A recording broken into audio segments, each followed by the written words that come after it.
Please welcome Nile Seguin.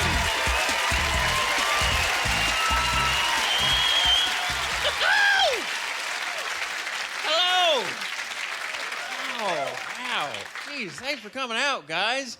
I'm all disoriented. I'm glad you guys came out. I'm not gonna lie, I'm a little off. I feel a little weird. I've had a weird week. Let me ask you this. You ever have this? You ever have a week where you realize, hey, wait a minute. Hold on. I'm not cool enough for this hair. Ever have that happen to you? Because, like, I'm all right, but this is a bit ridiculous, isn't it? Like, doesn't this hair look like I should know something about music? Doesn't it? Don't you? You look at me and you're like, oh, I bet you he owns vinyl, I bet. This is not the hair of someone who watches The Dog Whisperer. But I do. I fucking love that guy. That is inappropriate. He's right, it really is. I have to say, my mom loves the hair. She loves it. I used to shave my head, and she'd be like, oh, you shouldn't shave your head. Women don't like bald-headed men. And I'm like, well, okay. And she's like, yeah, well, the women I hang out with, they don't like bald men. I'm like, Mom, the women you hang out with are like in their 70s, right? It's not exactly my demographic, although I think it would be pretty cool if she goes over to like Ethel's house to play bridge or something and I come out of the shower, I'm like, hey, Mom, you were right. These old chicks love the hair. Isn't that right, dirty girl? Sorry, is that the bad hip? I'm sorry. Go lie down. Go lie down! My mom is cool. She's all right. She's a cool woman. She's French Canadian, right? She is 75. Yeah, she's 75. No woos for that. Fair enough. And she's white. Oh, there you go. I have to mention she's white, by the way. I'm not being militant. It's part of the joke. And also she's racist. She is really freaking racist. Took me a while to admit it, but like, no, she is. And don't get me wrong, right? It's not like it's this angry kind of racism, right? It's not like she'll call me up and leave me like angry voicemail messages like, it's your mom, call me back, you little No. It's not that, right? She's just one of those people, like, we all know someone who will say stuff that they don't think is racist, but it is so unbelievably racist, right? And when, like, they say it, it hits you like bad gas, right? You'll just be like, oh, my God, what did you eat that made you so racist, man? And a while back, I'm on the phone with her, and she drops one of these, right? Like, she drops one of these horrible things, and my first thought was, like, how did I happen? Do you know what I'm saying? Like, how did that even, like, how'd she keep that quiet long enough for me to actually get done, right? How'd she even make it through dinner, for God's sakes, right? Like, oh, you're from Africa.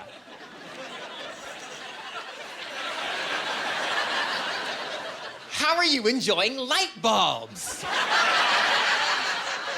It's like fire in a glass. We should get some food in you before you eat me.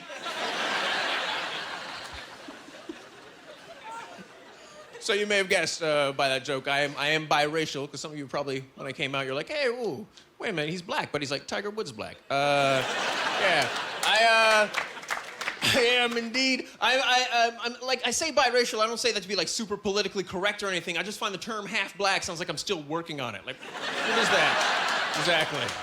Hey, Nile, how's it going? 50%, yay! Good for you, buddy, you keep trying, you're gonna make it. Right, biracial ladies, you know what they say. Once you go biracial, your options are still open.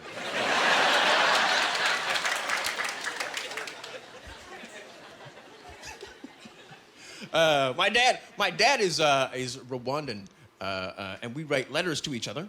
This is how we communicate. I've never met him, by the way, right? So it's not like we live in the same house and he'll see me doing something and be like, oh my God, what is he doing? And he starts writing like, no. Weird, right? The other part of this story, you guys may remember back in the 90s, there was some craziness that happened in Rwanda, right? Where you had one group of people, the Hutus, who went absolutely crazy on another group of people, the Tutsis, and there was a lot of chaos, a lot of craziness, right? So at one point I realized, I don't know, right? Like, I don't know if I am Hutu or if I am Tutsi, and I'm gonna have to find out, right? Bit of an important fact. So I write my dad a letter. I'm like, hey, Dad. Awkward. Are we Hutu or are we Tutsi? Now, my dad writes me back just this beautiful, just heartwarming letter, right? And he says, son, enough people have died because of that foolishness when it doesn't really matter, right? Because no one is Hutu or Tutsi or Rwandan or Canadian. We are all just human beings. So I'm not going to tell you, and I'm going to let you go out into the world and be a human being. That is beautiful. Isn't that touching? Yeah. Also, I think that pretty much means we're Hutu, doesn't it? I think that seals it, because you'd say something otherwise, right? You'd be like, not that it matters, but we are not Hutu. So, yes, I am the child of a single parent, my mom. My mom raised my brother and I. Some people are like, oh, they feel bad for me. It's not that bad. It's not actually, there are some perks to having been raised by a single mom. I'll give you an example. For instance, I've reached this part in my life, right, where now all my friends have started to do this. They're like, oh my God, am I becoming my parents? Am I becoming my parents? I just did something that was exactly like my dad. Dude, am I becoming my dad? Dude, seriously, am I? It doesn't really happen here. Well, it happened, right? But for like 15 seconds, I was like, oh my God, am I becoming my dad? I'm still here, so I'm guessing no.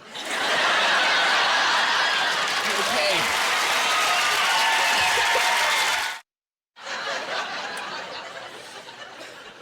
I bitch about it, but I will say this. I like stupid people, because eventually they will give you material. It's only a matter of time. Found that out. It's fantastic. It's like they don't know what I do. All right. I'll give you an example. A while back, I'm on the phone with a friend of mine, right? And she's like, hey, I got a new boyfriend. She doesn't really talk like that, but I really hate her. Okay. So I'm like, all right, great. Tell me about your new boyfriend, right? And she's like, well, he's from Ottawa. Oh, cool. Hometown boy. That's all right. What else? He works at the same restaurant I do. That's weird. Shagging someone you're working with is potential for disaster there. But, oh, okay. What else? And he fucks like a black man. What? What does that even mean, right? But here's what kills me about that, is that she has me on a technicality, right? Because I've never seen another black guy fuck, so I don't know. Like, maybe there's something we all do, like a leg kick or something, right? I have no way of knowing. I'm not gonna wait for one of my buddies to get lucky and, like, kick down the door like, dude, I totally do that. That's so weird. That's my move.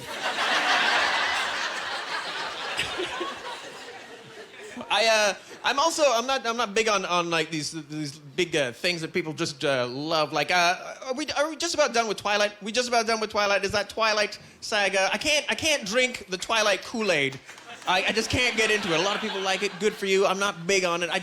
I haven't seen any of the movies because I couldn't see the first movie after I found out what this movie was about, right? It's apparently about a girl who falls in love with a vampire, which sounds like a touching story until you find out she's in high school and he's like friggin' 90.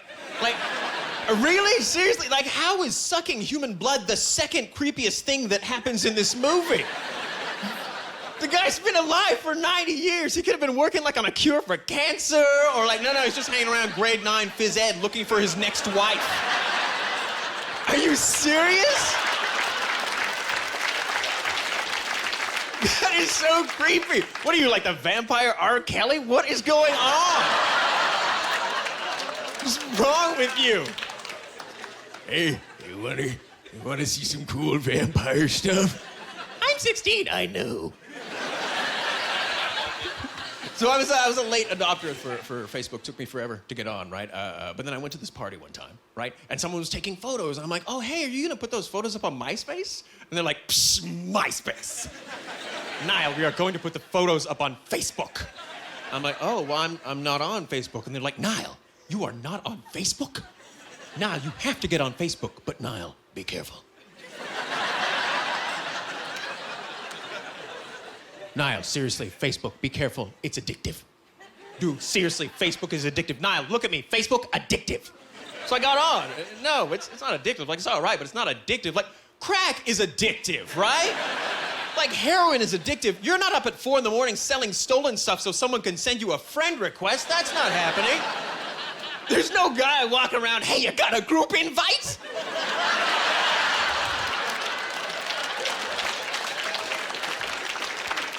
You got an event invite? I'll suck your dick! That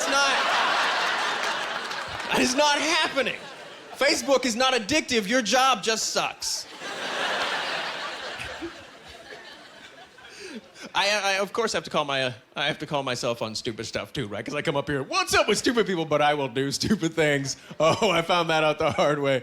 A while back, I was back home in Ottawa visiting friends and family, right? And I'm hanging out with my best friend from childhood for the day. And he's like, well, what do you want to do today? I'm like, oh, I don't know. I'm like, wait, let's do this. Let's just get huge, giant Slurpees like we used to do when we were kids, and then we'll just walk around the old neighborhood and visit all the old haunts. Like, that'll be awesome, right? And he's like, yeah, let's do that. So we do it, and it's weird, right? Because everything has changed, but it hasn't. You know how you can never go home again? Like, so I'm freaking out. And then I'm like, look, that is the rec center. That is the community center we used to hang out when we were kids. Let's go in there. So again, we go in there, and like, again, everything has changed. I'm like, oh my God, what is happening? And then I'm like, wait. That is the pool. That is the pool we used to swim in when we were children, I say. And he's like, yes, that is the pool, but I think they've made it smaller. And I'm like, but no, they haven't made it smaller. We've gotten bigger, right? And he's like, no, I read somewhere that they made it smaller. I'm like, where would you have read that they made it smaller? So now we're doing this back and forth, right? For like 5 minutes we're doing this, and then I realize we have to go. Because we're two grown men drinking Slurpees watching children swim. Not my best move. Staff getting a little nervous. Can I help you? No, just looking.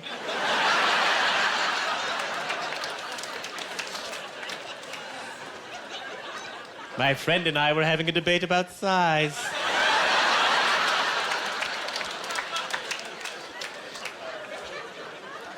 I used to live here, you know, but I had to go away for 10 years.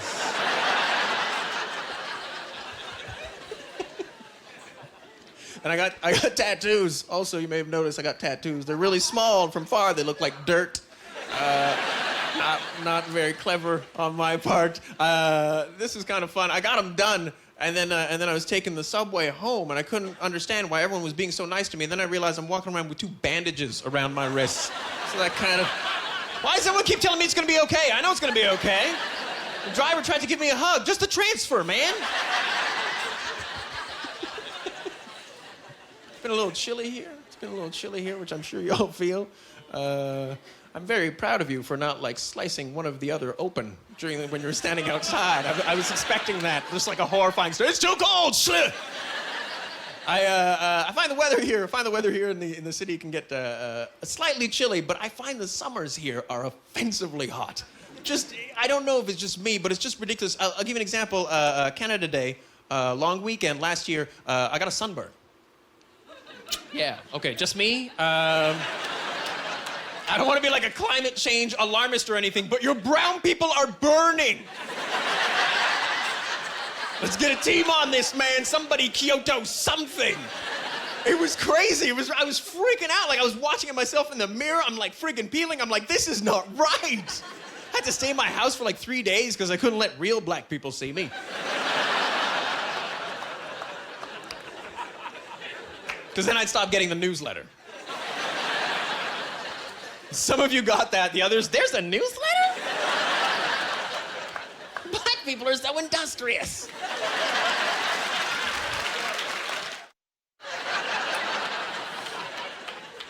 I have this when I'm walking around downtown a lot. You ever do that when you see someone coming and they're talking and you don't know if they have a cell phone or if they're crazy, right?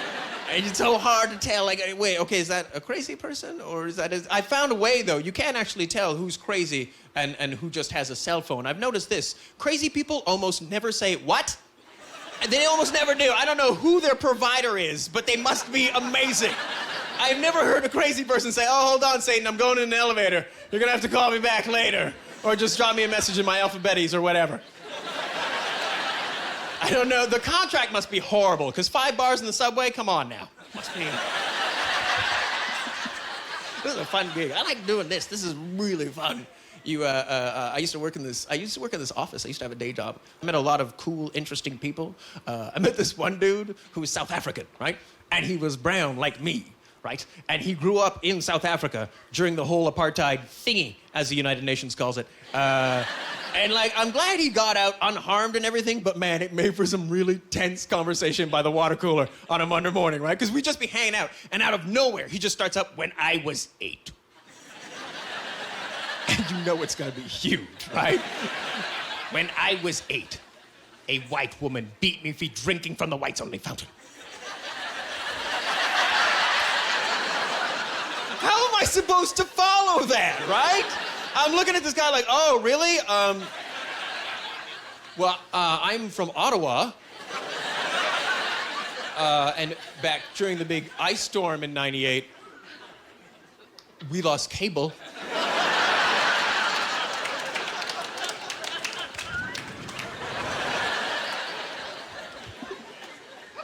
This is cool, though. You get to travel a lot doing this. I get to do a lot of gigs in the States. I don't mind Americans. I think they're fun. We get a lot of Americans in Toronto when we're doing shows, which is also kind of fun, right?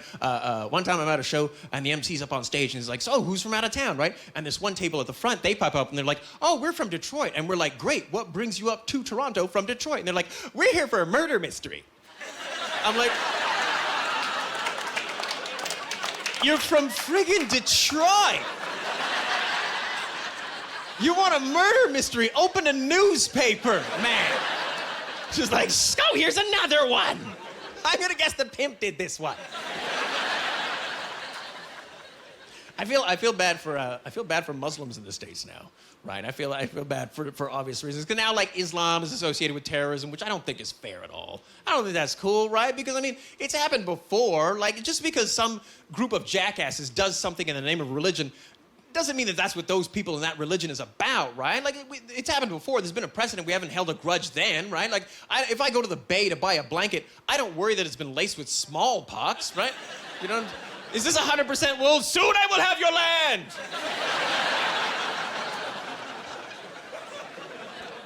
I'm sorry, what? I mean, yes, wool. Get to travel around this country as well. That's all right. I was doing a gig a while back in Victoria. You guys ever been to Victoria? It's nice, eh? It is a lovely city. It's really cool. Not super urban, I think is the word I'm looking for. Because this happens. So my plane lands, right? And I go downtown to meet a friend. And I call her up. And she's like, oh, okay, I'll come meet you downtown. So now I'm standing downtown. I'm waiting for my friend to show up. And I don't really know what to do. I'm like, oh, okay. Maybe I'll just take my airport tag off my duffel bag there. So I start doing that, right? And so I start taking the tag off. And then this kid, maybe like 15, 16, rolls up behind me. He's like, hey, dude, you got any product? I'm like, sorry, what? He's like, do you have any weed? I'm like, yes, I do. I have a duffel bag full of weed that I just flew on a commercial flight across the country, and now I'm going to sell it in downtown Victoria at 1 p.m. in the afternoon, you dizzy muppet. Like, really? I wanted to grab this kid and be like, are black people like unicorns for you? Like, do you think you shake us and like weed falls out or something? Like, we're like the leprechauns of marijuana. Like, oh, they're always after me, Loki spliffs. Like, what the hell? What's wrong with you?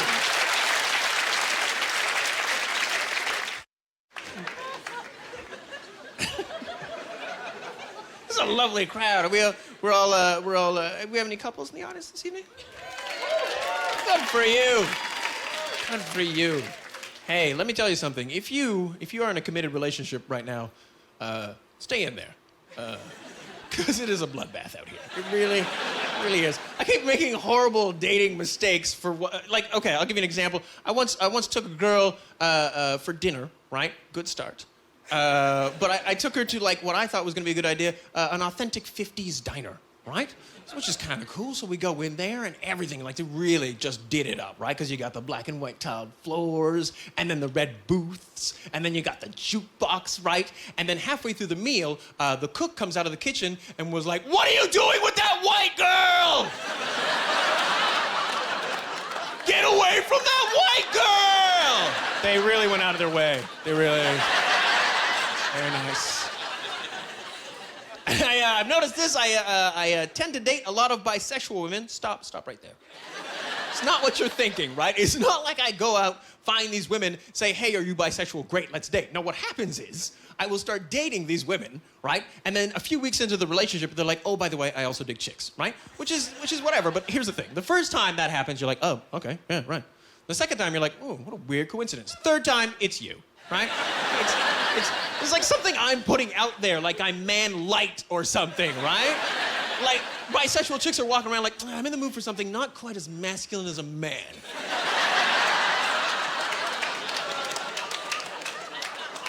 But not quite as feminine as a woman. Bingo! You with the naturally curly eyelashes and the soft skin. Come here. Come here, man, girl. Let's do it.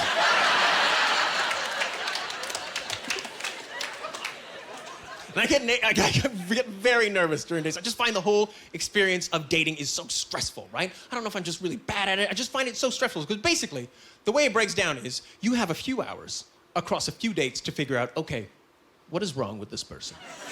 Right? Because there's something wrong with them, you just want to know if what's wrong with them matches up with what's wrong with you, right? Like if you have matching psychological luggage or whatever. And my problem with that is that some people interview well. Do you know what I'm talking about? Do you know what I'm saying? We have all worked with someone whose only gift in life is to hide their craziness just long enough to get the job, right? We've all been there. We have all been at the workplace looking at how'd you get this friggin' job, man? Whose friggin' nephew are you? Forget the job, how are you even still alive? How have you not died, like in traffic or eating chalk or something? And if you're sitting there thinking, we don't have anyone like that, it's you. You guys have been fantastic. Thank you very much.